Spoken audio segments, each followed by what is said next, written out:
Welcome to the Effortless Swimming YouTube channel. My name is Brenton Ford and this is Feedback Friday number 10, where every week we bring you an analysis of someone's stroke to help you better understand how to change your own stroke and hopefully diagnose some of your own errors and mistakes in the stroke to make you swim faster and more efficiently. So this video today is an athlete that I've worked with for the last 4 months. His name is Greg. He's training for an Ironman in a few weeks' time. And Greg started off around 2 minutes 30 per 100. And he's now got himself down to around 150 to 2 minute pace per 100. So quite a big jump, quite a big improvement. And obviously it depends where you're starting from and how much you were swimming beforehand.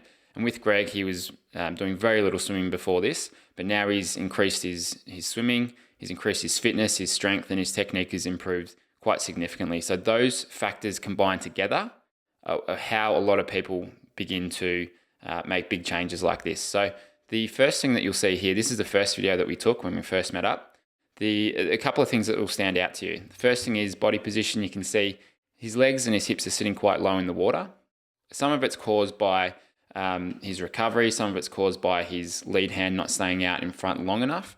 And also the breathing too. You can see he's looking up quite high there. And if we cut to this position here, you'll see with the breathing, all right, probably just looking up a little bit too high. Also from the side here, one of the most obvious things you'll see here is that left arm isn't staying out in front long enough. So he doesn't have that left arm to really balance on while he's taking the breath. So what we wanted to work on was the timing of the stroke. And the timing that we want for most people, especially anyone doing more than really 200 meter races, is we want this 3/4 catch-up type of timing, which is as the hand's entering here, the other arm should be somewhere around here. You can see here on this side, so as his left hand comes in, timing here is not too bad. So one hand entering there, other hand pulling through past the shoulder. But if we look at the other side with this left arm pulling through, the breathing side, you can see here that right hand enters now, but this opposite hand all the way back at his hip. And it just means that he's going to lose balance. And if we look from the top view here, you can see there, right now there's no hands out in front of his head. And that just means the weight of the legs is going to take over. And that's a big cause of why his legs are sinking. So if we can start to keep this left hand out in front for slightly longer, give him a bit more balance, change the balance of his body in the water, that will help bring the legs up and get the heels out of the water every couple of kicks there.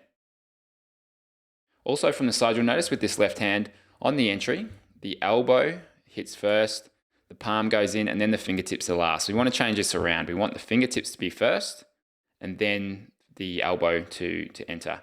And again, you can see here, fingertips are up, putting the brakes on. He's got a lot of bubbles around the hand there, which I don't think he gets rid of until here, until it's too late. So he's not as effective as he could be in this part of the stroke. So a lot of it, we talk a lot about what to start with when we want to change the stroke, and everyone's different, but here we'd really look at how can we enter the water better with the fingertips first. So how can we change the recovery over the top first, so we can change the extension and then change the pull through.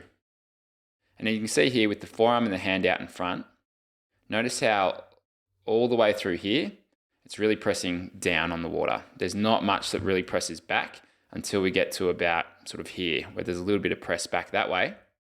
But by then it's almost too late. You've missed out on the most important part of the stroke. Right arm, a lot better. All right, much better position out in front here, but still pulling through quite straight with that arm. And then as we go through here, you can see with the kick's not too bad. I mean, as an Ironman, you're not going to be kicking a whole lot. We just want the kick to be small. It's mostly balance and timing that we're going for. And then when we look from the top, you'll notice a couple of things here. So first of all, with the recovery, okay, recovery with this right arm, not too bad. Coming out next to the hip, pretty good recovery position here where the hand's out wider than the elbow, fairly relaxed.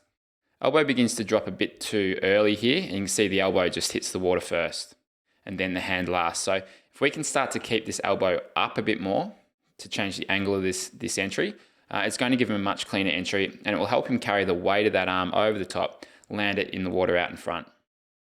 And this arm here, you can see this is a big cause of what's throwing his timing out, and also what's changing his entry position. This left arm's coming out, trying to come too close to the body here. So he's kind of getting jammed up through that shoulder. That's not a very comfortable position. It's not very natural. And so as he's trying to come so close to the body, again, that elbow sort of drops and it just lands quite flat in the water. And there's a little bit of crossover too. So it's not a very open recovery that we've talked quite a bit about in past episodes of Feedback Friday. And again, you can see it here. So finishes off past the hip, but he doesn't really press back quite enough. So he's forced to draw that hand forward in the water, which is causing a lot of resistance, getting into this kind of awkward jammed up position there. Then he comes over the top, lands out in front and just comes across the head slightly. So we've crossed the center of the body there. We want to try and enter in line with the shoulder, extend straight forward, get that arm straight out in front. And then that's the arm that is forced to pull through. So there, no arms out in front of the head and the weight of the legs is starting to take over. All right, and then with that right side, not too bad there. I mean, it does come across the center a little bit, but not a huge problem there. Mostly changes we want to make with the left side. And then when we look from the front here, so here we're looking at the catch and pull through. You can see on the left side, okay, as he was coming through there, right, that's where we normally like to measure the angle of the arm. But you can see he's come under the body, he's crossed the center line. And so his balance is being thrown off. We want this arm to be almost like a triangle on the side out in this sort of position here. That's when you're going to be really effective with it. You're going to have a lot of power. You're going to be engaging those lats and you're going to be able to direct yourself forwards. Whereas here, this causes a little bit of sort of snaking. You can see the legs kick out a bit wider than they actually need to. And you can see how deep he is at the back of the stroke there with that left arm. Right side, not too bad. It's good. Coming through and then just pulling through just a little bit deep there. So this angle is about 150, 160 degrees through the arm here, where you want it to be out a bit wider, so not quite as deep in the water. So there are a couple of things that we began to work on. And so if we go to the next view, right, so after around 2 months of practice, starting to make some changes to the stroke, which is great. So you can see here, beginning to keep that lead arm out slightly longer. All right, so here, well, actually, first thing you can see with the recovery, now pressing back past the hip, not getting as stuck out the back. Still that position is not 100%, but it's a lot better. So a lot more open with that left arm. Coming in, reaching forwards, keeping that arm out slightly longer to give himself balance. He's now able to get that breath that little bit lower. All right, pulls through. Still a little bit too soon with the pull through, but it's coming together pretty well. With this arm pulling through here, elbows out wider, which is great. Hands just coming out slightly too wide. So he's not exactly in that power position just yet. That hand should just be on the inside of the elbow a little bit more here. But getting close, a lot better. And that arm pulling through, no longer crossing the center of the body, gets close, but much better position. So he's not quite rotating as far to get that breath either.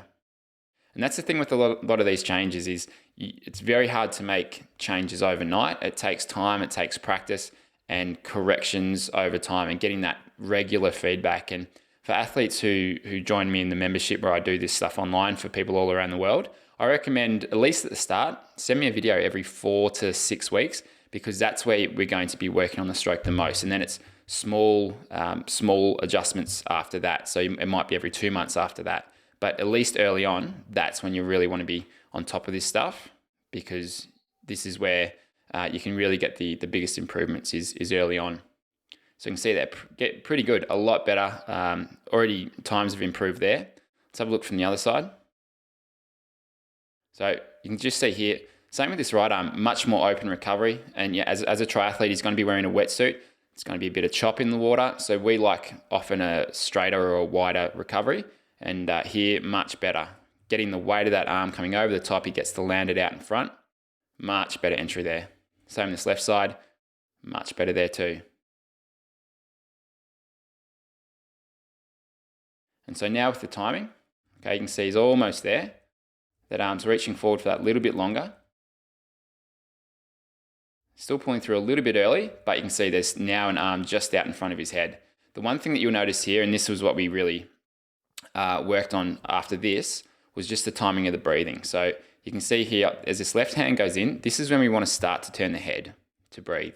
You can see he just delays the head turn a bit too long, Now he turns the head. So the head is out, or the face is out, but now that breath was slightly too late. And so he's already pulled through past his shoulder while his head's still out to the side. And it's not until now that he actually gets the face back in the water, but the hand is already all the way back at the hip. And it's very hard to get much power from the stroke if your head's off to the side and you're pulling through that quickly. So what we worked on after this, and you'll see in the next video, is just changing the timing of the breathing. That was really a key point here. So he's delaying the breath too long. We want to get the breath a bit sooner in the stroke cycle.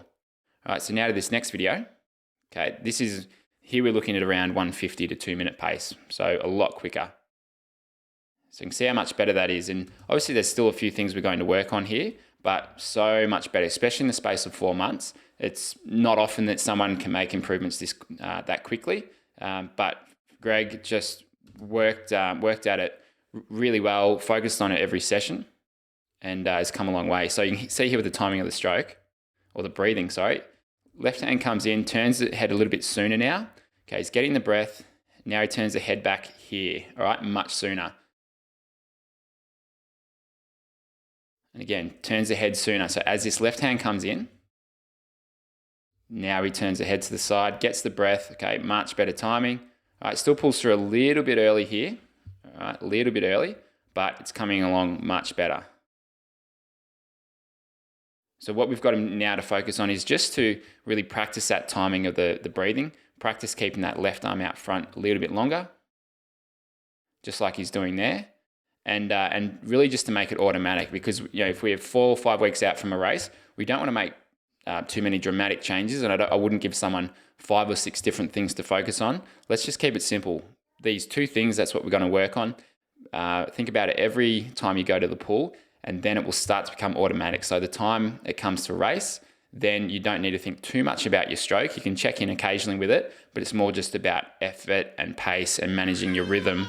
If you'd like to see more videos like this one, either subscribe to our YouTube channel, like our Facebook page, or you can download our free app where every time we release a new YouTube video or podcast, you'll get notified straight away and you can watch it directly from your phone, either Android or iOS device. And the link is in the description below. Thanks for watching. I'll see you next week.